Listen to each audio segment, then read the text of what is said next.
आज अपन बात करेंगे रसायन योग की। तो जो अपन रसायन अध्याय की बात करें उसमें, तो उसमें 6 प्रकार के रसायन बताए गए हैं। ठीक है, तो उनमें देखें अपन, तो उनमें जो इम्पोर्टेंट है एग्जाम पॉइंट ऑफ व्यू से, तो पहला जो ब्रह्म रसायन है, प्रथम ब्रह्म रसायन, वो बड़ा इंपॉर्टेंट है। च्यवनप्राश जो है ये भी इम्पोर्टेंट है। इसके अलावा हरितक्यादि रसायन है, ये इंपॉर्टेंट है। ठीक है, ये अच्छे से देख लेने हैं, बाकी भी देखने तो हैं और अपन देखेंगे भी। ठीक है, तो शुरू करते हैं। सबसे पहले ब्रह्म रसायन से अपन शुरू करेंगे, प्रथम ब्रह्म रसायन। तो प्रथम ब्रह्म रसायन में देखें अपन, तो ये जो प्रथम ब्रह्म रसायन जो है, इसकी जो निर्माण की प्रक्रिया है, ठीक है, निर्माण विधि की बात जो अपन करें, तो उसमें जो है पंचमूल की बात की गई है। ठीक है, consist of 5 type of roots. तो 5 प्रकार की जो मूल हैं उनकी बात की गई है। किस प्रकार से हैं ये 5 प्रकार की मूल, का मतलब 5 प्रकार है और वो भी फिर 5 हैं। ठीक है, तो अपन देखते हैं। तो सबसे पहले अपन बात करें जो लघु पंचमूल और बृहत पंचमूल, आपने पहले भी देखा होगा। जो अष्टांग हृदय है उसमें अपन जैसे ही उसमें देखते हैं अपन अष्टांग हृदय में कि ये पंचमूल का जिक्र किया गया है ना। लेकिन वो अपन याद रहता नहीं है, क्योंकि अपन शुरू शुरू में पढ़ते हैं तो इतना गौर करते नहीं है। बाकी पंचमूल जो है इसके क्वेश्चन भी आते हैं और काफ़ी इंपॉर्टेंट रह जाता है। और ब्रह्म रसायन में चूंकि पंचमूल का जिक्र है, इसीलिए ये कहीं ना कहीं इंपॉर्टेंट हो जाता है। ठीक है, तो लघु पंचमूल, बृहत पंचमूल, तो इन दोनों को कम्युलेटिवली अपन 10 मूल से भी जानते हैं। ठीक है, तो यहाँ तक तो अपन पढ़ के आए हैं और अच्छे से याद भी किए हैं। ठीक है, और भी आते ही है। मध्यम पंचमूल है। मध्यम पंचमूल को अपन जो है वो पुनर्नवादी पंचमूल भी बोल देते हैं, है ना। पुनर्नवादी पंचमूल के नाम से भी मध्यम पंचमूल को जानते हैं। जीवनीय पंचमूल की अगर बात करें अपन, ठीक है, तो जीवनीय पंचमूल में जीवंती, जीवक, ऋषभक, मेधा, महामेधा हो गए। और तर्ण पंचमूल में जो कुश, कास, नल, दर्भ, कांडेक्सु, इनमें वो 3 के टाइप होते हैं। जैसे इनके पतले पतले पत्ते होते हैं ना, जैसे कांडेक्सु बोलते हैं गन्ने को, इक्सु है ना, गन्ने की इनकी जड़ ली जाती है तो गन्ने की जड़ हो जाती है ना। इक्सु मतलब गन्ना, तो इसमें गन्ने की जड़ ऐसे कुछ करके भी नाम आ सकता है ना। तो ये दर्भ हो गया। दर्भ डाप लिखा हुआ मिल जाएगा आपको। ये भी एक प्लांट होता है, वैसे रेगिस्तानी इलाके में होते हैं। तो ये इस प्रकार से हैं, है ना। ये जो है ये इजी है। आपने जीवनीय गण के द्रव्य भी देखे होंगे। मध्यम पंचमूल है, तो ये 5 हो गए। और इनके जो है, जो इस विशेष रूप से 10 मूल जो है, तो 10 मूल के जो है आपको सभी के जो है वो बॉटनिकल नेम याद होने चाहिए। अभी भी अगर आप पीजी की तरफ जाओगे तो उस केस में आपको, बाकी होने तो औरों के पीछे 10 मूल के ज़्यादा इंपॉर्टेंट रहते हैं। तो पीछे आप याद करके ही आए हो तो उनको आप रिवाइज कर सकते हो। ठीक है, ये हो गए अपना 5 मूल। तो ये पंचमूल 25 नाम है, ये आप जरूर याद कर लेना, है ना। पाँचों करके किस प्रकार से 5 है। ठीक है, आगे अपन चलते हैं। तो अब करना क्या है, सभी प्रकार की जो 25 औषधियाँ हैं उनको सबको लेना है 10 पल। ठीक है, प्रत्येक को जो है वो 10 पल लेना है। और इसमें 1000 हरितकी के फल, 3000 आंवले के फल। एक मैं आपको बता दूं, आचार्य चरक ने विशेष रूप से अलग से बताया है कि अगर हरितकी, अमल की, कोई भी, विशेष तौर पे हरितकी और आमलकी की बात की है, विभितकी को भी आप ले सकते हो, लेकिन विशेष तौर पे इनके लिए कहा है कि साहब इनको बीज रहित प्रयोग करना है। हालांकि कॉमन सेंस की बात है, बीज का क्या करेंगे अपन, बीज को निकालेंगे, लेकिन विशेष तौर पे कहा है अलग से। इसलिए ये अपने को लिखना है क्वेश्चन में कि इनका जो है बीज निकालना है, गुठली निकालनी है। तो ये मैं बता दूंगा वैसे तो, लेकिन फिर भी अगर कहीं भी जिक्र नहीं कर रहे हैं अपन ऐसा, तो एग्जाम में आंसर राइट करते समय आपको ये लिखनी है ये चीज़। ठीक है, 10 गुना जल में अपने को फिर क्या करना है, क्वाथ बनाना है, सारा ले लेना है। और ये इनमें क्वाथ, तो ये जो, ये तो अपन पॉइंट वाइज बात कर रहे हैं। आप इनको जो है वो लिख देना एग्जाम में। आप भी ऐसे ही लिख लें अभी तो, ये पढ़ने के हिसाब से फिर आप इनका सेंटेंस इजीली बना देंगे। जी हाँ, आगे अपन चलते हैं। प्रक्षेप द्रव्य। प्रक्षेप द्रव्य एक ऐसी चीज़ होती है जो कंटेंट बनने के बाद में डाले जाते हैं। ठीक है, तो हालांकि पार्ट उन्हीं में से होते हैं, लेकिन प्रक्षेप द्रव्य थोड़े बहुत अगर इधर उधर हो जाते हैं तो काम चल जाता है ना। मेन जो होता है, जैसे अब इसकी बात करें अपन, है ना, ब्रह्म रसायन की बात कर रहे हैं, तो इसमें जो मुख्य चीज़ है वो है पंचमूल। तो आपको पंचमूल अच्छे से याद कर लेने। प्रक्षेप द्रव्य आप समझ लीजिए, एक बार देख लीजिए, और थोड़े बहुत इधर उधर हो जाते हैं तो भी दिक्कत नहीं है। ठीक है, तो ज़्यादा इंपॉर्टेंस जो है वो मेन कंटेंट, जो मुख्य घटक होता है वो रखता है। समझ रहे हो। तो मंडूक पर्णी, पीपली, शंखपुष्पी, मुस्ता, विडंग, चंदन, अगरू, येष्टि मधु, अरिद्रा, वचा, त्वक, एला, चूर्ण। जी हाँ, तो इनका जो है, इनको जो है प्रत्येक को कितना लेना है, 4 पल लेना है। और जो अपन ने बात की थी पंचमूल, वो अपने को प्रत्येक लेनी कितनी, 10 पल, ठीक है, वो अपने को लेनी थी 10 पल, ठीक है। और ये हो गया 4 पल। जी हाँ, आगे अपन चलेंगे मिश्री। इसके बाद इसमें मिश्री 1100 पल, तिल तेल जो है वो 2 आढ़क और घृत जो है वो 3 आढ़क इसमें मिलाना है। इसके बाद इसको क्या करना है, अपने को धीमी आंच पे क्या है इसको पकाना है, और पकाने के बाद में जो है इसका अवलेह बनेगा, ठीक है। अवलेह बनने के बाद इसको नीचे उतार देना, नीचे उतारने के बाद इसको ठंडा होने देना है, और ठंडा होने के बाद में उसमें मधु मिलाना। मधु हमेशा ठंडे में मिलाना है। अपन ने पढ़ा भी था पहले, जो गर्म किया हुआ मधु जो है वो विष के समान होता है ना, इस प्रकार से अपन ने पहले पढ़ के भी आए हैं। तो मधु जो है उसको जो है अपन ने ठंडा होने के बाद मिलाना है, ठीक है। जी हाँ, आगे अपन चलते हैं। मात्रा की बात करें तो रसायन की जो मात्रा होती है सभी में ऐसे ही रहेगा कि सब जो मात्रा इस मात्रा में खानी है कि जिससे क्या नहीं हो, भोजन की मात्रा में रुकावट ना हो। ऐसा नहीं हो कि हम खाने का अल्टरनेट बनाएं उसको, समझ रहे हो बात को। The quantity that does not alter the appetite of the person की जो भूख होती है उसको डिस्टर्ब ना करें, ठीक है। तो भोजन से इतने समय पहले खाएं कि वो पच जाए, जब भोजन करें उससे पहले वो डाइजेस्ट हो जाए कंप्लीटली, ठीक है। तो ये बात हो गई इसकी मात्रा की। आगे अपन चलते हैं लाभ। तो लाभ की बात मैंने पहले भी कहा था, रसायन जब अपन ने पहले देखा था कि साहब रसायन के क्या क्या लाभ हैं, तो लाभ आपको वो ही देख लेने हैं, वो आप पूरे के पूरे याद कर लीजिएगा, वो लिख देना आप, कोई भी रसायन का लाभ जहाँ पे भी देना हो। विशेष तौर पे जैसे कुछ लिखना चाहो तो जैसे तंद्रा, कल्म, श्वास रोग से मुक्ति, मेधा स्मृति, बलवर्धी, तो ये तो फिक्स है ना। बाकी ये भी तंद्रा, कल्म, श्वास रोग, लेकिन लिख सकते हो, है ना। बाकी ये हकीकत यही है कि अपन ने रसायन के जो लाभ है वो वहीं पे पढ़ लिए थे, उनसे काम चल जाएगा अपना, ठीक है। इसके बाद अपन चलते हैं द्वितीय ब्रह्म रसायन में। पहले के जितना महत्वपूर्ण नहीं है इतना। तो इसमें क्या करना है, 1000 आंवले के फल को दूध में उबालना है, ठीक है। सबसे पहली बात दूध में उबालना है। दूध में उबालने के बाद में क्या करना है, इनको छाया में सुखाना, और उसके बाद इनका कर लेना है चूर्ण कर लेना है, ठीक है। इसके बाद इनको क्या करना है, आंवल की सौरस में भावित करना है। कहने का मतलब ये है कि जैसे ये आंवले का चूर्ण हो गया, और इसमें चूर्ण में अपन ने क्या किया, आंवला सौरस धीरे धीरे अपन ने मिलाया, उसको हिलाया, फिर वो ऐसे मिलाता मिलाता ऐसे उसमें भावना देनी है, कंप्लीटली उसमें मिक्स कर देना है, ठीक है। तो ये हो गया यहाँ तक। इसके बाद अपने को क्या करना है, इसमें जो प्रक्षेप द्रव्य हैं ये डालने हैं। तो पुनर्नवा, ठीक है। तो पहली भावना अपन ने इसमें दो बार भावना देनी पड़ेगी। एक बार तो अपन ने दे दी है किससे, आंवला सौरस से दी है ना, आंवला सौरस की भावना दी है पहली बार। दूसरी बार की बात अपन करेंगे तो इसमें पुनर्नवा, जीवंती, बला, नागबला, दूसरी बार जो भावना देंगे वो अपन नागबला की देंगे, देख लेंगे अभी। सतावरी, कपिकच्छु, गुड़ूची, चंदन, अगरू, ब्राह्मी, मंडूक पर्णी, शंख पुष्पी, पीपली, वचा और विडंग। जी हाँ, तो हो सकता है एक आध प्रक्षेप द्रव्य आपको और भी मिल जाएं, लेकिन ये हैं, आप इनसे काम निकल जाएगा। तो इसमें जो है ये पहले जो अपन ने जो आंवला का दूध में भुना और उसका चूर्ण किया, तो उस समय अपन ने दी है आंवला सौरस, ठीक है।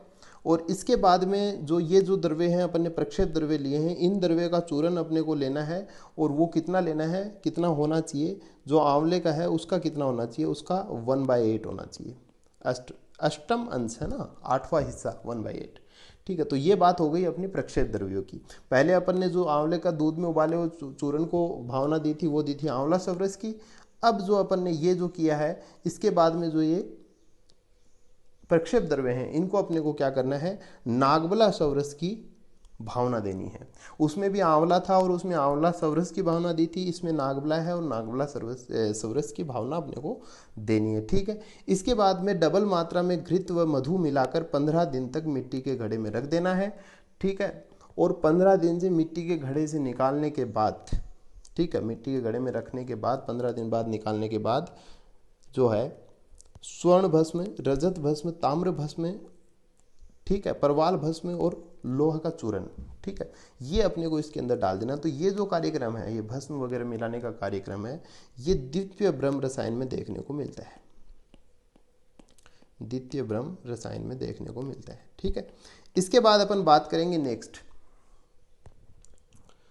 मात्रा। तो मात्रा की अपन बात करें कि व्यक्ति के अग्निबल के अनुसार जितने से भोजन में रुकावट नहीं हो। तो वही बात है, रसायन की मात्रा ऐसी होनी चाहिए कि भोजन डिस्टर्ब ना हो, औसत के पच जाने के पश्चात साठी चावल दूध व घृत के साथ खाएं। ठीक है, तो ये साठी चावल का जो भात होता है उसको दूध व घी के साथ खाना है जब औसत पच जाए। ठीक है, इसके बाद इंपॉर्टेंट बात करेंगे अपन च्यवनप्राश की। ठीक है, च्यवनप्राश काफ़ी इंपॉर्टेंट हो जाता है। आपने सेकेंड ईयर में या फिर लास्ट ईयर में आपने देखा होगा, बेसिस कल्पना में क्वेश्चन भी आते हैं इसके। ठीक है, तो ये चरक संहिता का उसमें भी अपन यही सेमी कोटेशन लेते हैं। तो इसमें घटक द्रव्य हैं 36 होते हैं बेसिकली, है ना, बाकी प्रक्षेप में चले जाते हैं, जो मैन हैं वो 36 होते हैं। ठीक है, याद करने के लिए बहुत सारे लोग ऐसे ट्रिक्स ही बनाए रखते हैं, लेकिन आप इसमें सबसे पहले थोड़ा थोड़ा देख लें कि जैसे 10 मूल वगैरह होते हैं, है ना, 10 मूल आपको याद कर लेनी है, होती ही रहती है, अपने को 10 मूल का तो पता ही होता है। ठीक है, तो मैंने जानबूझ के 10 मूल ऐसे अलग अलग लिखे ताकि थोड़ा ढूंढो तो दिमाग करे, है ना, ऐसे बीच बीच में लिख दें, लगातार से नहीं लिखी मैंने 10 मूल। ठीक है, तो ये 10 मूल हैं वो आप सेपरेट कर लेना। कुछ जीवनीय गणों के द्रव्य भी हैं वो आप सेपरेट कर सकते हो, तो ऐसे करके आप याद कर सकते हो इनको। ठीक है, तो ये 36 द्रव्य होते हैं, थोड़े रिविजन में लाओगे तो याद हो जाएंगे।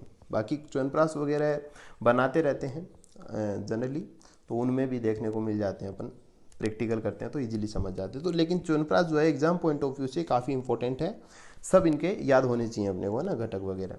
जी हाँ, निर्माण विधि की बात करें तो ये थोड़ी इसमें समझने लायक बात है, थोड़ा समझ लेते हैं कैसे बनाते हैं। ठीक है, प्रत्येक द्रव्य एक एक पल लेकर एक द्रोण जल में पकाएं। तो एक एक पल अपने को लेना है हर द्रव्य समान मात्रा में, और एक द्रोण जो है वो जल लेना है। उसी जल में 500 ताजे आंवलों की पोटली बनाकर डुबो दें। तो वो जब ये जल में अपन चला रहे हैं, क्वाथ बना रहे हैं, है ना, तो उसमें अपन ने क्या किया कि 500 आंवले लिए और कपड़े वगैरह से, ताकि उनसे क्या है कि उसका जो रस है वो उसमें जा सके। तो वो जो आंवले हैं वो डुबो दो उसी पानी में, वो उबलेंगे तो वो जो है उसके अंदर वो उनका रस चला जाएगा। जी हाँ, जब आंवला उबल जाए तो उसे बाहर निकाल लें तथा क्वाथ को छान ले। अब अपने पास में से क्या है, दो कंटेंट आ गए। अपन ने क्या किया, पानी था अपने पास में और वो अपन क्या कर रहे थे, उबाल रहे थे। तो अपन ने क्या किया, आंवले अपने पास में दो चीजें निकल के आई, एक तो उबले हुए आंवले निकल के आ गए और एक चीज कौन सी आ गई, क्वाथ निकल के आया है। ठीक है, तो ये एक तो आंवला आ गया अपने पास में और एक क्या आ गई, दूसरी चीज आ गई क्वाथ। ठीक है, अब आंवले की गुठली निकालकर कपड़े से घिसकर छान ले। अब ऐसे वो कपड़े के बीच में से ऐसे रगड़ रगड़ के वो उसका एकदम लुगदी जैसी पूरी छान लेना है अपने को। अब क्या है, अपने पास में क्या आया, छने हुए द्रव्य को 6 पल गोघृत और 6 पल तिल के तेल में अच्छी तरह से भून ले। भूना क्या है अपन ने, ये जो भूना है ये पार्ट है अपना कौन सा, आंवला। ठीक है, वो जो आंवला अपन ने कपड़े के बीच में से ऐसे घिस घिस के छाना है, वो जो है उसको अपन ने क्या किया, 6 पल लिया गोघृत और जो है 6 पल लिया तिल का तेल। इसमें क्या किया, अपन ने अच्छी प्रकार से भून लिया। अब अपने पास में एक चीज और बची हुई है, वो है क्वाथ। तो अपने पास में क्या क्या है, भुना हुआ आंवला और क्वाथ। ठीक है, अब चलिए अपन आगे चलते हैं। अब जो क्वाथ अपने पास था, अपन ने आंवला उसमें डुबोया था और अपन ने छान लिया था क्वाथ, उसमें क्या किया, उसमें अपने को 50 पल मिश्री डालनी है और फिर क्या करना है, उसकी अपने को चाशनी बनानी है। इसे अब इसको क्या है, ये चाशनी बना ली अपन ने यहाँ तक, जिसको सिरप बोलते हैं अपन। इसे भुने हुए आंवले में डालकर मंद आंच पर पकाएं। अब जो आंवले थे भुने हुए, ठीक है, और प्लस ये हो गई चाशनी अपनी, जो उस क्वाथ में मिश्री डाल के अपन ने प्रिपेयर की है, उसको क्या किया अपन ने, मंद आंच पे पकाया और क्या बना लिया अपन ने, अवलेय बना लिया। अब साहब इसमें क्या करना है, अपने को शीतल होने पर क्या करना है, मधु मिला देना है। ठीक है, ये कॉमन प्रोसेस है। इसके बाद बात करते हैं प्रक्षेप द्रव्यों की। प्रक्षेप द्रव्य कौन कौन से लेंगे अपन, बहुत और भी मिल जाएंगे, लेकिन बेसिकली चतुर्जात आपको याद रख लेना है। च्यवनप्राश में चतुर्जात प्रक्षेप द्रव्य के रूप में लेना है, त्वक, एला, तेजपत्र और नागकेसर। इनके भी आप जो है अपन बता देंगे और बातें करेंगे कभी इन चीज़ों की भी। इनके भी जो नेम है, बॉटनिकल नेम, पर्याय वगैरह जो भी आपको मिले वो याद कर लिया करो साथ के साथ। जो मिल रहे हैं अलग से जाने की जरूरत नहीं है, मिल रहे हैं उनको आप जरूर देख लें एक बार। ठीक है, तो ये बात हो गई प्रक्षेप द्रव्यों की। इसके बाद बात करें मात्रा की, तो मात्रा वही है, that should not alter the food intake. भोजन ग्रहण को वो ना करे, एल्टर ना करे, बाकी सब ठीक है। बात करें अपन इंडिकेशन किस में यूज में लिया जाएगा, राजेक्ष्मा में काश, श्वास, छत्छीण, वृद्ध बाल, स्वरक्षय, हृदरोग, वात, रक्त पिपासा और मूत्र विकार। ये विशेष रूप से च्यवनप्राश के थोड़े अलग रहते हैं, तो आप ये याद कर सकते हो। बाकी और च्वेन ऋषि ऐसे युवा हो गए थे, ये सब जो है आपको बुक्स में लिखा हुआ मिल जाएगा, उसकी अपने को डिस्कस करने की आवश्यकता नहीं है। एग्जाम पॉइंट ऑफ व्यू से जो अंडरस्टैंडिंग पॉइंट्स हैं वो अपन देख रहे हैं यहाँ पे, ठीक है। बात करें लाभ की, तो लाभ भी अपन रसायन के लाभ अपन जानते ही हैं, वही लाभ है, एक भी लाभ ऐसा नहीं है जो अपन ने फालतू और नया लिख दिया हो, वही है जो अपन ने रसायन के लाभ में देखे थे। Best rejuvenative and anti ageing medicine, ठीक है, जो युवावस्था वापस लाने के लिए और उम्र को रोकने के लिए जो है ये बेस्ट मेडिसिन है, ठीक है। तो ये आप अलग से लिख सकते हो। इसके बाद अपन बात करेंगे आम्लक रसायन की। ऐसा नहीं है महत्वपूर्ण नहीं है, महत्वपूर्ण है। तो आम्लक रसायन के लिए जो है आचार्य ने 4 योग बताए कि साहब आम्ल की, हरित की, आम्ल की विभित की, हरित की विभिक्त की, आम्ल की हरित की और विभक्ति की, ये जो 4 योग हैं, इन 4 योगों में से अपने को कोई एक योग ले लेना है और उससे अपने को क्या बनाना है, आम्लक रसायन बनाना है, ठीक है। तो अपन चलते हैं। तो सबसे पहले अपन बात करें कि आम्ल की, हरित की और विभित की, ठीक है, या फिर इनके जो अपन ने योगों की बात की है, इनमें से कोई एक योग अपने को लेना है।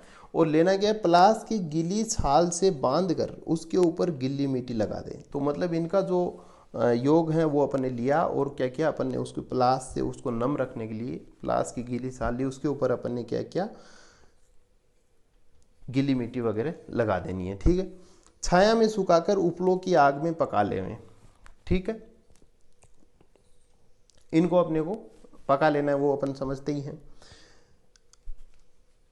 मिट्टी सूख जाए उसके बाद, है ना। उबले हुए आंवले आदि को निकालकर खल में पीस ले। तो कहने का मतलब यहाँ पे जो है वो इनकी गुठली वगैरह निकाल ही लेनी है, वो अपन समझ ही रहे हैं, तो वो आप ऐड कर सकते हो बीच में। इसके बाद में क्या किया है, उबले हुए आंवले अपने को निकालने और खल में पीस लेने हैं, ठीक है। और इसमें जो है दही, घृत, मधु, तिल, कल्क, कल की बात करें अपन, कल का अपन समझ लेते हैं, वैसे तो काफ़ी पढ़ा होगा आपने कि आचार्य चरक ने कहा था कि ये पिंडो रस पिष्टा नाम से कल का प्रीकीर्तत है। रस पिष्टा नाम कहा उन्होंने विशेष तौर पे कल के लिए, रस पिष्टा नाम, ये पिंडो रस पिष्टा नाम। तो रस पिष्टा नाम की रस सहित पिष्ट करना मतलब पीसना, समझ रहे हो, रस सहित पिष्ट करना, पीसना, उसको बोलते हैं कल्क, ठीक है। कुछ ऐसी चीजें जिसमें से रस निकल जाता है, कुछ ऐसे होते हैं जिनको कूटते हैं ना तो वो गीला गीला तो सामान हो जाता है लेकिन रस नहीं निकलता, तो वो एक लुगदी सी बन जाती है, तो वो उसी को क्या बोलते हैं अपन ने, कल्क बोलते हैं। तो अपने को तिल का क्या लेना है, कल्क लेना है, तिल को थोड़ा कूट लेना है, ठीक है, समझ रहे हो बात को। तो ये कल्क होता है, ठीक है, ये मिश्री हो गया। ये सारा कार्यक्रम अपने को इसमें ऐड कर देना है। प्रयोग की बात करें तो आम्लक रसायन इतना ही है।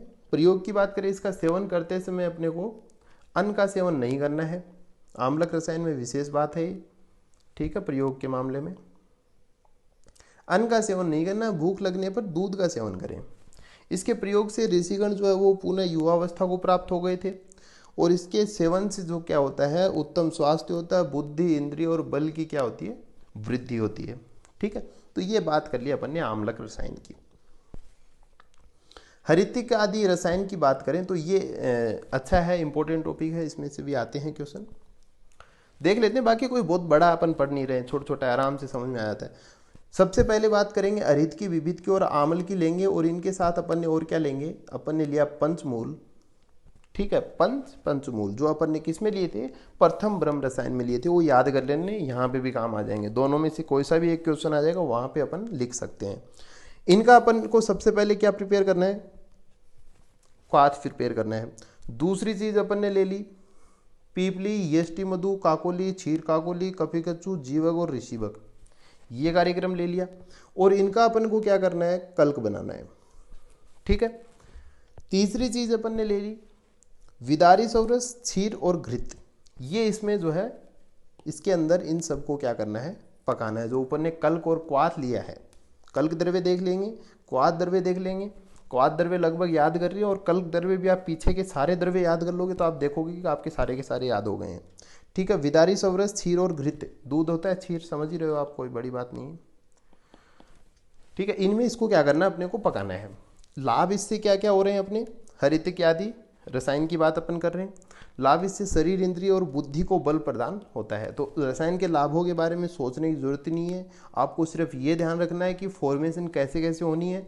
ये छोटी छोटी वो दिमाग में छोटे छोटे कॉलम बना लेना, इजीली याद हो जाए ताकि, है ना। ये इसलिए छोटी छोटी बातें बुक में पढ़ोगे, लंबा चौड़ा लिखा हुआ है, और ये पढ़ने के बाद में बुक जरूर पढ़नी है, तभी आप इसको एक पैराग्राफ में कन्वर्ट कर पाओगे, नहीं तो ये तो आपका 4 लाइनों में खत्म हो जाएगा, समझ रहे हो। तो ये कंसेप्ट बनाने के लिए यहाँ से आप कंसेप्ट क्लियर कर सकते हो अपने, है ना। छोटी छोटी चीज़ें दिमाग में फिट हो जाएंगी, याद हो जाता है इजीली। हरितिक आदि योग की बात अपन करते हैं, तो ये इतना महत्वपूर्ण नहीं है, लेकिन फिर भी है किताब में। आंवले के रस में 100 बार भावित आम्लक चूर्ण, ठीक है। तो ये जो है मेन बात यही है इसमें कि आंवले के रस में 100 बार भावित आम्लक चूर्ण और चतुर्थांश शुद्ध लो चूर्ण। तो बार बार ऐसे भावना देनी है, थोड़ा मिलाना, उसको मिक्स कर लिया, फिर से किया, फिर से एकदम मिला के मिक्स किया, तो ये भावना बार बार देनी है। और चतुर्थांश शुद्ध लो चूर्ण अपने को लेना है 1/4, ठीक है। इसके बाद अपन बात करें इनमें क्या करना है। अरित की, विभित की, आमल की, हल्दी, गुड़ूची, सौंठ, मुलेठी, पीपली और खदीर, इनके क्या करने, कल्क से पकाए हुए दूध से निकाला हुआ घी प्लस मधु एवं चीनी, ठीक है। तो इनको नहीं डालना है, इनमें दूध पकाना है, उस दूध से क्या करना है, घी निकालना है, उसमें मधु और चीनी मिलानी है, ठीक है। जो अपन ने पहले जो कंटेंट अपन ने लिया है उसमें, समझ रहे हो बात को। पहले अपन ने ये बात की है, भावना देनी है और चतुर्थांश शुद्ध लो चूर्ण मिलाना है। उसके अंदर ये जो कार्यक्रम है, इनसे पकाया हुआ दूध, उससे निकाला हुआ घी और मधु और चीनी। इसके बाद बात करें इसका जो सेवन विधि है, 1 कर्स की मात्रा में प्रतिदिन प्रातःकाल कुटी प्रावेशिक विधि से सेवन करें। तो ये मैंने आपको पहले भी कहा था कि ये मैंने इसीलिए लास्ट में डाला है कुटी प्रावेशिक विधि, पहले मैंने नहीं बताया क्यों। सभी में आपको कुटी प्रावेशिक ही करना है, ठीक है। रसायन जनरली जो है कुटी प्रावेशिक से ही देते हैं। ओपीडी में भी चला जा सकता है, ऐसे नहीं है, वातातपिक में भी जाती है, लेकिन बेसिकली बात करें तो कुटी प्रावेशिक, तो ये मोस्ट कॉमन है, ठीक है। तो ये सभी में कुटी प्रावेशिक ही करना है, आपको परेशान नहीं होना है। इसीलिए आप देखोगे बुक में जो वातातपिक जो है उसकी सिर्फ लिख दिया है, बाकी इसके बारे में अपनी जो डिटेल आती है वो सारी कुटी प्रावेशिक के बारे में ही आती है, समझ रहे हो बात को, ठीक है। तो ये बात हो गई, अपनी रसायन की बात हो गई, और जो पहला पार्ट था वो जो है वो अपना कंप्लीट हो गया यहाँ तक, है ना। और अब अपन बात करेंगे, नेक्स्ट की बात करेंगे जो अपना क्या है, प्राणकामीय अध्याय, ठीक है। और आपको कोई भी डाउट हो आप जरूर पूछिए, ऐसे नहीं है कि पूछ नहीं सकते, बिल्कुल पूछ सकते हैं। बहुत बहुत धन्यवाद देखने के लिए, है ना। बाकी आपको कोई भी समस्या हो आप ज़रूर पूछिए, डाउट हो ज़रूर पूछिए, कुछ भी आप पढ़ रहे हो, सब्जेक्ट कोई सा भी हो, डजेंट मैटर, आप पूछ सकते हैं, है ना। तो धन्यवाद, है ना।